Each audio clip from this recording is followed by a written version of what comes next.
Oke guys, welcome back to Daily Charting with Toshi, di mana kita akan daily chart your favorite cryptocurrencies. Dan sekarang kita masuk ke DCWT sesi kedua. Di mana di sesi kedua ini fokus kita akan lebih ke pembahasan komen dan juga charting altcoins ya.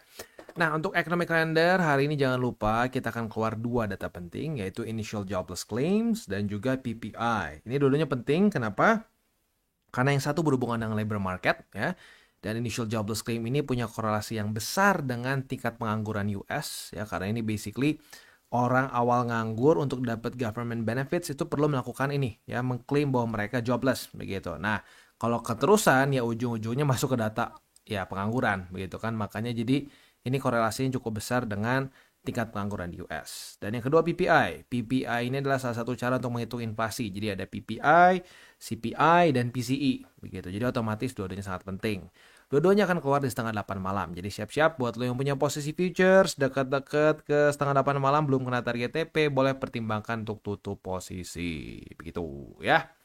Oke, langsung aja ke kondisi BTC sekarang malah mendekati ke 107.274. We'll see apakah BTC akan nahan nggak di sini ya.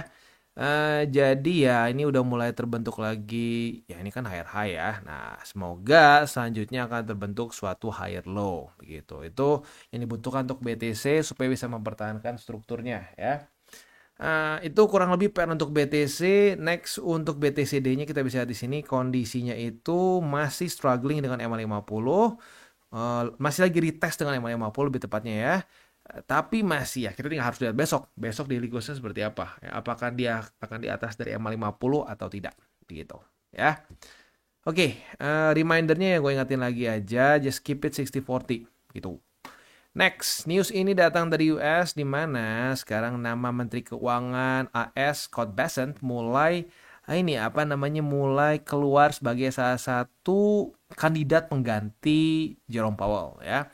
Nah, ini rencananya di Mei 2026. Jadi ya sebenarnya sih kalau mau ngomong secara teori cycle udah masuk ke cycle selanjutnya ya, atau lebih tepatnya sudah masuk ke dalam tahun bear market secara teori cycle ya. Ya tapi ya nggak apa-apa juga sih ya. Karena si Scott Bessent ini kita tahu ya bahwa dia urusan dengan China dia maju ya dengan berbagai macam hal penting. Sebelum-sebelumnya pun si Scott Bessent ini namanya sering keluar ya. Nah, apabila dia nanti masuk ke dalam the Feds ya mungkin ya ini tentunya dengan dengan bukan restu lah ya, mungkin dengan sedikit bantuan juga dari si Trump karena berapa kali si Trump juga sering berurusan sama dia begitu. Jadi, apakah nanti saat dia naik kebijakannya akan lebih pro ke Trump ya? I don't know, maybe ya. Karena si Trump udah berhasil naikin ya apa ya bisa dibilang ya ya orang pilihannya ke SEC ya. Yang sekarang naik ke SEC itu adalah orang yang diajukan oleh si Trump dan dia berhasil ya. Nah, apakah ke depannya si Scott ini juga akan masuk dan apakah dia akan mau ya untuk bekerja sama si Trump atau posisinya akan lebih mirip seperti Jerome sekarang? We'll see ya. Dan tentunya mungkin yang lebih menarik lagi adalah apakah Amrik akan masuk ke resesi atau nyaris resesi lagi nggak seperti di 2022 saat masuk ke 2026. We'll see. Jadi, wah banyak hal yang cukup menarik sebenarnya ya. Oke, itu kurang lebih untuk newsnya. Next langsung aja masuk ke komen. Yang pertama dari belajar pelan-pelan saja. Bang, di grup lu yang portonya nggak ada BTC bahkan meme semua masih pada hidup bang. Apa udah pada bond? Aduh, ya nggak tahu ya. Semoga sih nggak banyak yang begitu karena kalau di dalam grup harusnya kan kalau sering nonton juga ya, karena ada juga loh di dalam grup tapi nggak nonton gitu ya, cuma ya pengen asik-asikan aja gitu ya, udahnya bingung sendiri gitu, mungkin ada juga. Tapi in general kalau dengerin channel kita harusnya sih nggak kebanyakan memes ya, karena kita udah tekankan berkali-kali ya BTC harus menjadi fondasi begitu ya. Yang meme semua mungkin udah merasakan minus parah ya, terutama waktu di kuartal 4 lah di sini ya, di kuartal 4 bukan di sini ya, di kuartal 4 2024. Wah, di sini banyak ancur-ancuran yang minus gede, ekstrim tuh di sini ya. Yang nggak tahu sekarang kondisinya kayak gimana. Ya semoga sih ya baik-baik saja ya. Mungkin sedikit stres lah, tapi semoga baik-baik saja begitu ya. Next, wah thank you. Ada super thanks dari Bro Moxley ya. Seperti yang sudah saya sering ingatkan ya, di TCI tidak ada namanya grup berbayar, tidak ada namanya grup VIP, apalagi tuh yang jualan handphone ya, jualan iPhone ya. Aduh, jangan ada yang percaya begituan lah ya. Jadi di TCI semuanya gratis ya, dan tidak jualan apapun. Nah, jadi super thanks seperti ini ya. Lalu bagi lo yang menggunakan link referral kita di bawah, itu sangat membantu perkembangan DTCI ya. Jadi ya, thank you sekali lagi, dan like ya, jangan lupa like, itu cara termudah sebenarnya ya. Kalau mau yang nge-share, misalkan lo harus pilih dulu siapa yang mau di-share dan lain-lain. Kalau nge-like gampang banget, cuma tinggal pause sebentar, like videonya gitu ya. Thank you sekali lagi untuk Bro Moxley ya. Halo lagi bro, kayaknya gua mulai kecanduan tiap hari mantengin channel lo. Bagus ya. Mau tanya, kenapa opini lu mengenai cycle ini? Kan baru di cycle ini kita lihat banyak joint institution semacam strategi atau government US, China, dan sebagainya pada borong BTC buat jadi strategic reserve. Nah, gimana kira-kira dampaknya buat investor retail macam kami? Apakah winter is coming sooner atau bakalan sideways jangka panjang, or justru makin cepat meroket karena semakin langka jumlah BTC yang diperebutkan? Again, thanks so much bro buat all you've done ya. Salam terbertuai. Sebentar, gua harus lebih dekat sedikit ya. Oke, mantap. Thank you. Nah, jadi gini. Kalau menurut gua ya, dengan institusi masuk ya, dan ya kita tahu ya, sifat institusi itu tidak seperti trader meme coins ya, yang wah ngepam dikit TP terus terjun payung gitu. Cenderungnya mereka lebih for the longer term. Nah, kemungkinan besar ini lagi-lagi ini masih spekulasi gua ya. Kemungkinan besar saat kita masuk ke bear market ya, dropnya nggak akan segila sebelum-sebelumnya ya. Kita cek deh di cycle-cycle sebelumnya, ini BTC bisa ngedrop sekali ya, sekali bear market itu bisa ngedrop dengan ya lumayan. Coba kita cek di sini ya. Nah, di 2000 ini deh 2022 2022 ya, 2021 2022 lah lebih tepatnya ya. Kita coba lihat 2021 2022 itu dia bear market minus kurang lebih sekitar ya 78%-an lah ya. Di cycle sebelumnya lagi itu minus sampai sekitar 80%-an.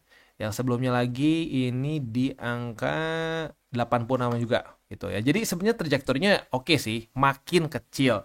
Nah, menurut gua dengan institusi masuk dan sifat institusi yang lebih ke longer term untuk investment mereka ya, ya ada kemungkinan saat kita masuk ke bear market ya, kalau secara teori cycle di tahun depan berarti ya mulai sebenarnya akhir sekali tahun ini sampai ke tahun depan lah begitu ya.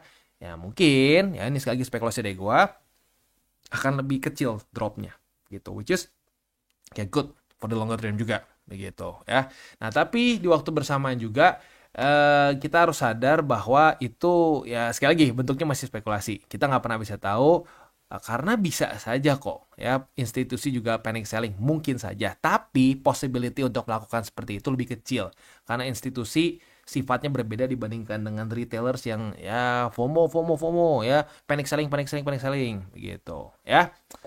Ya udah sih, gitu aja kemungkinan besar ya. Dan ya at the end of the day ya, tinggal kita lihat faktanya nanti seperti apa begitu. Tapi yang penting kita sudah punya statistik yang kuat yang kita bisa pakai, teori cycle salah satunya, MA50 weekly juga.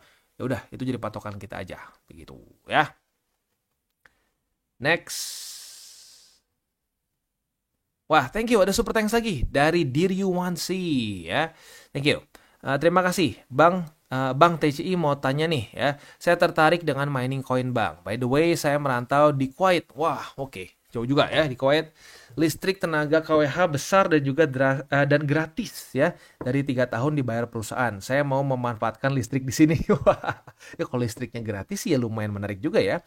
Apakah worth it untuk mining ya, kayak Bitcoin atau koin lain? Terus perangkat apa saja yang dibutuhkan buat mining dan hasil sepadan? Saya cari channel seputaran mining koin kripto tidak ketemu. Mohon untuk yang paham tolong bantu juga. Saya bakal ikutin semua stepnya sampai berhasil. Saya ada rencana beli beberapa PC juga buat khusus miningnya, buat ngisi waktu aja. Nah, sebenarnya gini sih ya, kalau listriknya gratis ya lagi-lagi cukup menarik ya. Nah, tapi pastikan dulu, takutnya gini loh ya, takutnya oke, gratis nih sama perusahaan gratis. Tapi waktu lu udah siapin semua mining rig-nya, lu udah colok listriknya gede, perusahaan langsung tar. Ini kenapa jadi semahal ini ya? Hati-hati kalau seperti itu ya, karena takutnya apa? Ya, lu udah ngemodal buat mining rig, taunya perusahaan tiba-tiba ada policy yang berubah begitu ya. Nah, ini 3 tahun ini udah dibayar, apakah nanti tiba-tiba bisa ada perubahan atau enggak? Nah itu lo harus pastiin dulu gitu, karena sayang kalau misalkan lo udah jadiin mining rig ya, ya misalkan lo bilang di sini gratis dari 3 tahun ya dibayar perusahaan. Nah nanti takutnya pas udah jalan lagi ya, tiba-tiba di apa namanya ada perubahan, peraturan oleh perusahaan, nah takutnya kena begitu. Nah pastikan apakah dia akan terus bayar mau lu pakai seberapa pun begitu ya, karena ya memang listrik itu yang salah satu yang paling menjadi beban utama begitu ya. Nah yang kedua adalah untuk mining rig sendiri sebenarnya lu mau cari yang udah rakitan pun bisa ya, udah banyak kok ada yang jual langsung rakitan begitu ya, dan ya ujung-ujungnya tergantung lu mau sampai sebesar apa gitu ya. Dan ya udah sih, selain dari itu ya silakan saja boleh dicoba begitu. Tapi kalau gue pribadi zaman dulu tuh, waduh, mining pun gue nggak sampai punya mining rig ya. Gue ujung-ujungnya lebih ke ini, ke mining pool begitu. Jadi kalau mau ditanya pengalamannya gimana nih buat mining rig, gue nggak pernah coba begitu ya. Tapi baik lagi sebenarnya cukup banyak kok ya sekarang orang yang suka menjual mining rig. Tapi ya lagi-lagi hitungannya harus hati-hati begitu, dan ya itu pastiin juga perusahaan lu masih mau terus bayarin walaupun lu mau mining rig sampai gila-gilaan juga begitu ya. Karena ya baik lagi beban terberatnya adalah listrik begitu. Jangan sampai nanti tiba-tiba udah jadi semua asik udah jalan ya, baru sebulan perusahaan telepon, ini apaan tagihan listrik gila nih, wah apa nih nggak bisa cabut, waduh ya, pusing juga kalau seperti itu ya. Karena kalau BTC ya itu butuh mining rig. Kalau yang lain-lain mungkin bisa lah ya, nggak sampai kayak benar-benar fokus buat mining rig. Tapi kalau udah mau mining BTC ya biasanya modalnya nggak terlalu kecil begitu ya. Sip. Next, dari peternak muda, apakah sejak adopsinya ETF siklus 4 tahunan mulai berubah? Sebenarnya bisa saja ya, kita nggak bisa bilang tidak mungkin karena pada faktanya belum pernah kejadian kan institusi sampai sebesar ini adopsinya gitu. Jadi we still don't know ya. Nah tapi kalau menurut gua ya berubah total enggak gitu, karena siklus 4 tahunan ini sebenarnya itu lebih karena ke ini ya, lebih karena ke halving. Lo lihat sebelum halving lebih random, wah pokoknya naik naik naik naik, tiba-tiba nge-cycle topnya di Juni ya, di summer months spread turun. Nah, tapi setelah halving kita bisa di sini setiap cycle top itu selalu di kuartal 4 post halving year. Ya, ini setelah halving ya, tahun depannya kuartal 4 beres ya. Dan terus terulang sampai detik ini begitu. Nah, jadi kalau menurut gua yang kemungkinan besarnya bisa lebih mengubah siklus per tahunan ini adalah halving, alias block rewardnya makin kecil. Jadi semakin sering halving terjadi, maka block reward akan semakin kecil kan. Nah, semakin kecil block reward ya, semakin dia mengecil, maka efek halving akan semakin tidak kerasa begitu. Kalau sekarang kan masih kerasa, misalkan dari ini contoh aja ya, soalnya gue nggak hafal juga block reward berapa ya. Misalkan dari 10 halving jadi 5 kan. Wah, berarti apa? Net issuance Bitcoin berkurang signifikan ya. Nah, tapi semakin sering halving nanti ya makin nggak kerasa begitu, dan nanti lama-lama para miner ini instead of nyari block reward ya dia nyari fee aja, fee dari memvalidasi transaksi instead of si block rewardnya itu sendiri. Nah itu by that time maybe ya siklus 4 tahunan akan berubah total. Tapi kalau adopsi ETF lebih kayak yang tadi sih ya, kemungkinan besar lagi-lagi ini masih spekulasi gua, saat masuk bear market ada kemungkinan bisa lebih tidak terlalu gila-gilaan dropnya begitu ya, karena sifat dari institusi yang cenderung lebih forward thinking, lebih long term begitu dibandingkan dengan retailers yang lebih cenderung short term berpikirnya begitu ya. Tapi baik lagi sekali lagi ya, itu semua masih bentuknya spekulasi ya, itu dari yang kita pernah lihat sebelumnya saja begitu ya. Yaudah begitu aja sih. Dan sebenarnya kalau mau ngomong kalau dari contoh gold ya, gold sih setelah dia mulai ada ETF spot ya, itu kan banyak institusi yang beli juga. Tadinya kan kesannya repot dong kalau harus beli emas batangan.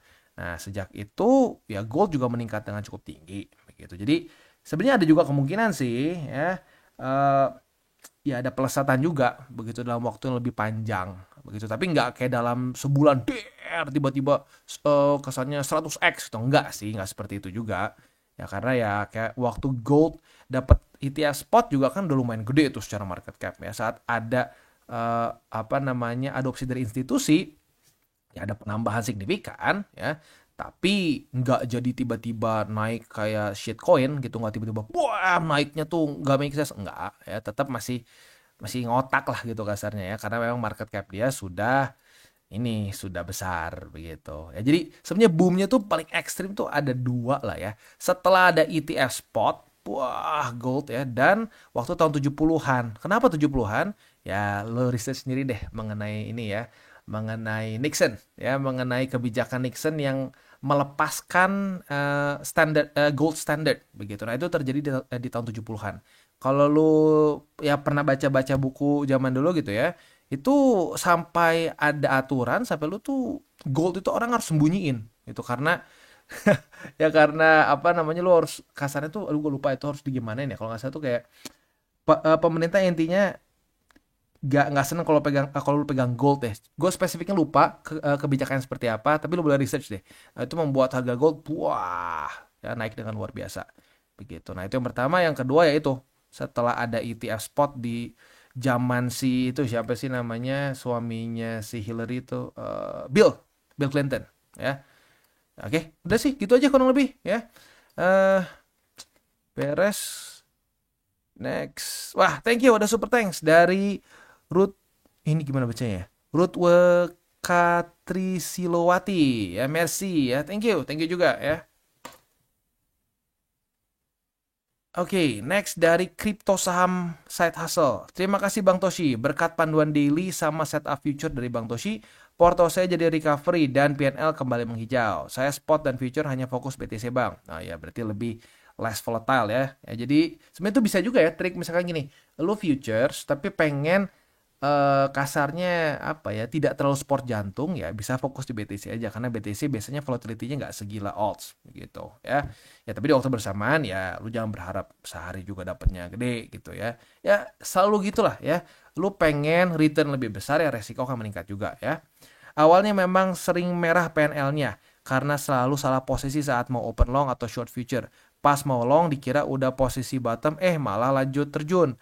Pas short karena dikira udah di pucuk malah lanjut rally. Pokoknya sukses terus Bang. Saya siap jadi penonton setia Bang Toshi dan senantiasa menunggu konten dari Bang Toshi setiap harinya. Salam tabur tuai. Dan jangan lupa 3 golden rules-nya guys. Mantap ya. Happy dengernya, cuman ya paling gue ingetin lagi aja untuk futures, ekstra hati-hati, jaga resiko, dan gini, harus siap juga at some point ya, kita bisa saja mungkin sampai merasa kayak, wah gila ya, kok kayak apa kena cut loss lagi, kena SL lagi. Tapi ya at the end of the day, ya kalau lu konsisten begitu ya dan SOP-nya lengkap ya, tahu masuknya, tahu keluarnya, tahu jaga resikonya, ya ujung-ujungnya profit lagi sih. Begitu. Cuman ya kadang-kadang saat kita lagi mungkin apa ya di masa-masa kita frustasi, nah di situ kita suka ngelanggar SOP sendiri. Nah, kalau udah kayak begitu itu seringnya yang buat kita jadi jatuh. Begitu, ya. Sip. Dan gini, ingat ya, futures itu bukan untuk tiba-tiba kaya mendadak, bukan ya. Kalau menurut gua futures itu untuk lebih ke ya buat duit lu piknik lah, buat lu seneng-seneng lah, begitu. Nah, untuk yang meleverage kekayaan lu dalam jangka panjang adalah spot, begitu. Dan ya ujung-ujungnya sih ya lebih ke BTC begitu. Alts bisa dimanfaatkan momentum mereka, tetapi bagi yang mungkin nggak terlalu paham, malah jatuhnya kemakan jadi kayak ya itulah komunitas-komunitas kuat dulu itu loh ya.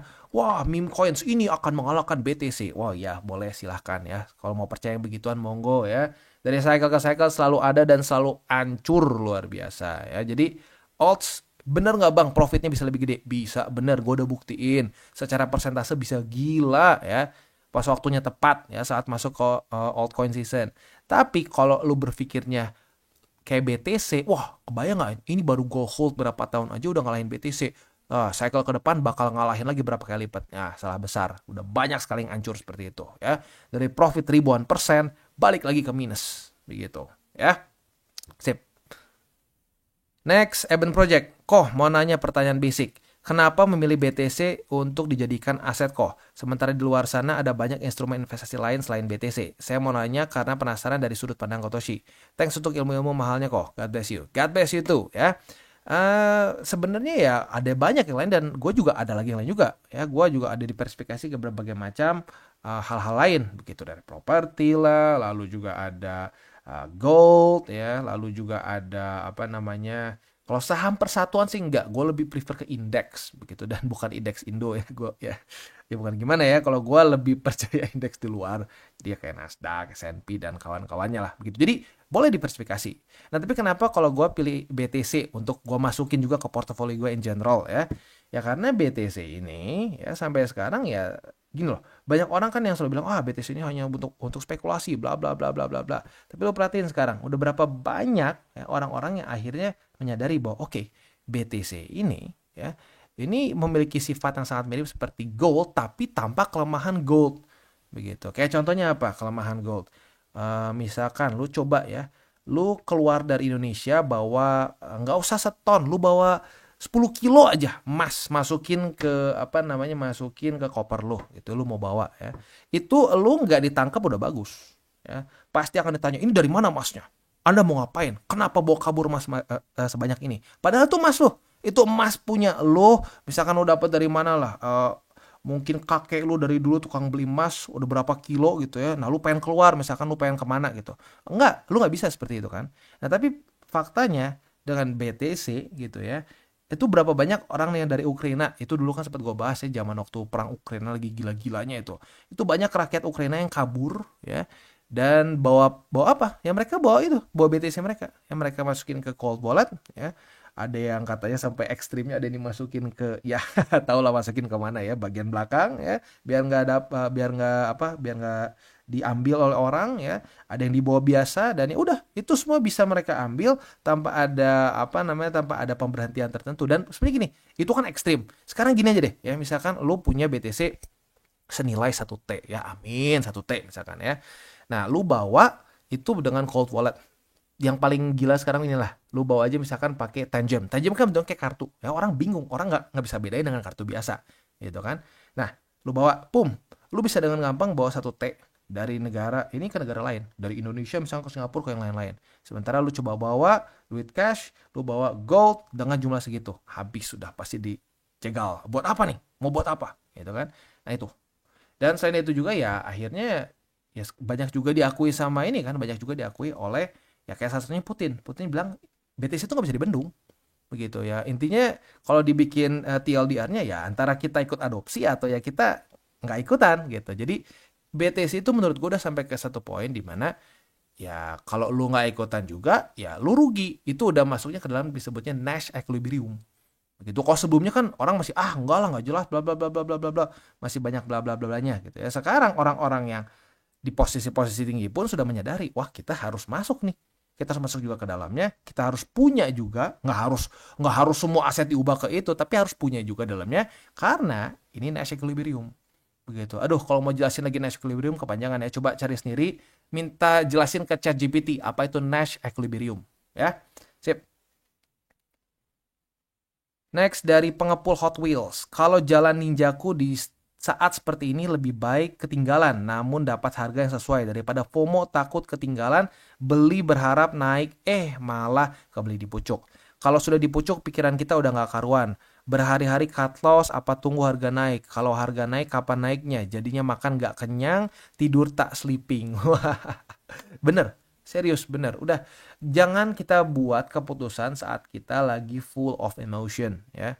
Nah masalahnya kalau udah beli pucuk bener isinya emosi semua, nggak karuan, ya nggak bisa tidur dan lain-lain. Jadi saat misalkan sudah melakukan kesalahan nih, anggaplah lu kemakan dengan omongan di sini nih, ya di sini kan banyak nih yang ngomong katanya, wah BTC bakal BTC bakal ke 95.000 dulu nih ke sini. Ya pasti nggak mungkin nggak. Si A, si B, si C ngomong begitu udah pasti. Mereka udah dewa, mereka udah kaya, mereka pasti benar. Taunya nggak kejadian naik kan. Nah pas sudah begini, banyaknya orang apa? Ya FOMO beli lagi di pojokan. Andai kan lu kemakan ini pun udah diam dulu aja. Diam dulu aja. Saat dia rally, saat dia ngepam lu diam dulu aja, jangan ngapa-ngapain. Ya. Saat dia mulai corrective movement, nah disitulah akumulasi. Begitu. Ya. Nah, jangan sampai kayak kemarin di sini udah dikasih kesempatan ya. Wah, lanjut lagi tuh tebak-tebakannya. Wah, beneran nih sekarang baru ke 95.000. Sekarang nih taunya naik lagi. Ya, kapok dah seperti itu ya. Jadi waktu dikasih kesempatan beli, ya beli begitu ya. Oke. Beres ya untuk pembahasan. Kayaknya udah beres belum ya? Masih lagi enggak? Aduh, masih lagi ternyata ya. Oke, dari anti dukun. Gini Mak, gua mau nanya, yang maksud Mak Toshi itu DCA itu kan maksimal 2 kali. Nah, saya kebetulan pemula yang mau DCA. Nah, kalau misal saya DCA 500.000 per bulan, berarti kan punya 10 peluru, dia yang berarti satunya 50.000. Nah, saya beli itu pas di mana Bang? Dan ngabisin peluru itu momentumnya gimana? 1 bulan saya habisin atau nunggu harga turun? Makasih Bang, setelah nonton channel ini BTC di 112.000 nggak ikut FOMO ya. 111 mungkin ya. Tadinya mau beli tapi lihat YouTube Matoshi jadi kemarin mulai DCA di 100 ribuan dan udah pakai satu peluru di 107.000, 108.000. Untuk kedepannya sarannya Mak? Rencana target buat 2030 2035. Bagus ya, panjang ya. Buat tambahan modal. Maaf Mak, kalau mungkin sering dapat pertanyaan gini juga, saya masih belajar. Kebetulan dapat channel Matoshi. Makasih Matoshi. Salam tabur tuai ya. Mantap. Salam tabur tuai juga ya. Nah, jadi gini, untuk yang 10 peluru ini ya, itu untuk yang pakai TA begitu ya. Kalau lu nggak pakai TA, misalkan lu cuma gue pengen per 2 minggu sekali, oh ya udah, lu nggak usah pikirin 10 peluru satu peluru, ya udah, lu siapin aja per seminggu itu beli begitu. Misalkan seminggu beli sekali atau per 2 minggu beli sekali, ya udah siapin dana ya. Setiap per seminggu atau per 2 minggu lu bisa pilih sendiri kapan ya si intervalnya beli, udah. Nah, tapi kalau lu dibagi 10 peluru dan seterusnya, itu kalau lu pakai TA. Nah, pakai TA lu tinggal ngikutin DCWT sesi 1. Itu di sini udah ada support-support yang kita bahas setiap harinya ya. Udah, sesimpel itu aja. Gitu ya. Terakhir dari SKG MTAR ya. Market cap itu termasuk stablecoin kah Bang? Ya, termasuk ya, karena lu bisa di sini ada Tether, ada juga USDC dan seterusnya, ada DAI ya. Yang lebih jadul tuh DAI ya. Misal bukan tukan minus dan market capnya berkurang. Nah, berkurangnya tuh kemana? Dijadikan fiat gitu, di WD ke dunia nyata gitu. Makasih penjelasannya Bang Toshi. Oke, jadi gini, sebenarnya USDT itu lo tahu kan sebenarnya bisa di WD ya. Ya, tapi ya ujung-ujungnya lebih banyaknya kita cairkan di exchanger ya lah kan. Ya, kita di Indo kan. Ya, gue pribadi juga nggak pernah nyoba nyairin USDT jadi USD. Ya, tapi bisa sebenarnya. Begitu. Jadi ya kalau sampai dicairkan ya di WD jadi fiat technically speaking. Begitu. Ya. Udah sih, ya berarti gitu aja jawabannya ya. Termasuk dan saat dia berkurang ya berarti di WD. Begitu, di WD ditukarkan ke fiat begitu. Dan fiatnya ke apa? Ya kalau lu tukar di tethernya ya jadi USD begitu. Kalau lu tukar di exchanger di Indo ya udah lu jual, sebenarnya itu jual jadi IDR. Tapi ya nggak berarti saat lu jual di exchanger di Indo maka USD-nya akan si USDT-nya hilang, enggak ya. Ya berarti dimasukin lagi aja ke situ, ada yang mau beli lagi ya silahkan begitu. Tapi kalau lu mau cairkan jadi USD lagi ya dicairkannya ke Tether.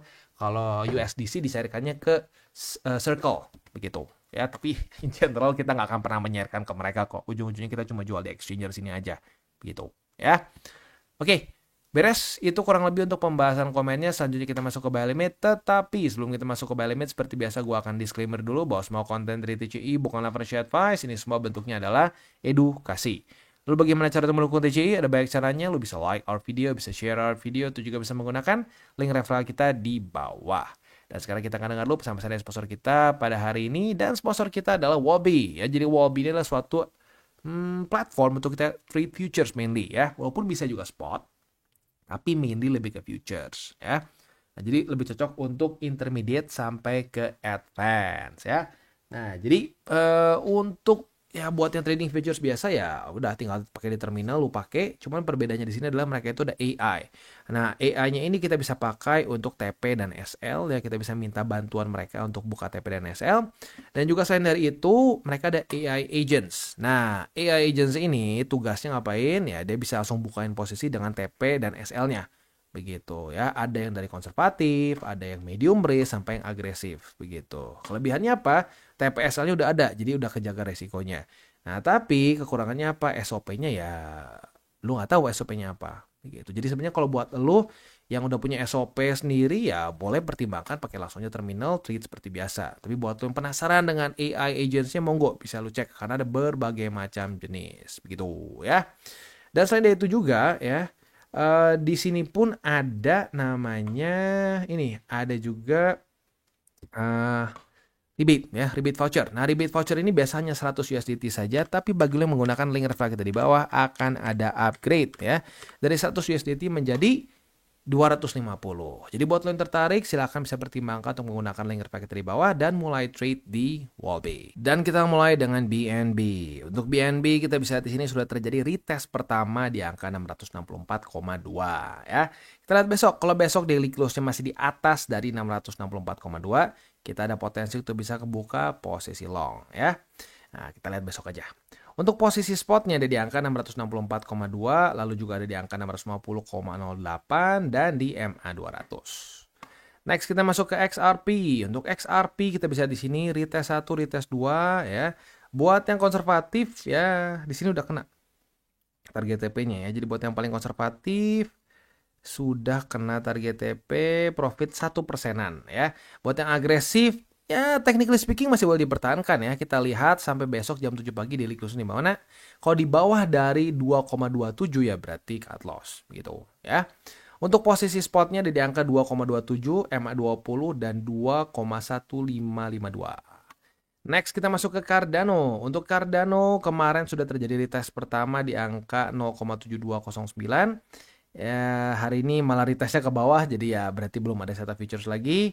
Untuk posisi spotnya ada di MA20 yang sudah kena harusnya, lalu di angka 0,6825 dan di angka 0,6583 ya. Itu kurang lebih untuk DCWT sesi kedua ini. Sebelum kita tutup seperti biasa 3 golden rules. Jangan pakai uang panas, jangan over leverage, berpikirlah jangka panjang. Dan selamat tabur tuai. Apa yang lo tabur akan lo tuai, jadi taburlah sebanyak mungkin hal baik. Oke guys, jadi itu adalah akhir dari segmen DCWT kita pada hari ini. Dan jangan lupa bagi kalian yang merasakan manfaat dari segmen ini, jangan lupa untuk share ke teman-teman kalian. Dan apabila lu pengen mensupport channel kita, ya TCI, jangan lupa untuk menggunakan link referral kita di bawah. Nggak wajib ya, tetapi apabila lu menggunakan link referral kita di bawah, ada macam-macam ya, dari Bybit, Huobi, Maxi, toko kripto, dan banyak lagi ya. Ya, walaupun nggak wajib, tapi kalau menggunakan link referral kita, lu secara langsung membantu perkembangan dari TCI. Dan satu lagi, jangan lupa juga untuk join Telegram group kita, di mana kita bisa ngobrol-ngobrol santai mengenai dunia cryptocurrency secara dua arah. So, jangan lupa untuk like, subscribe, click the bell icon, and see you on the next video.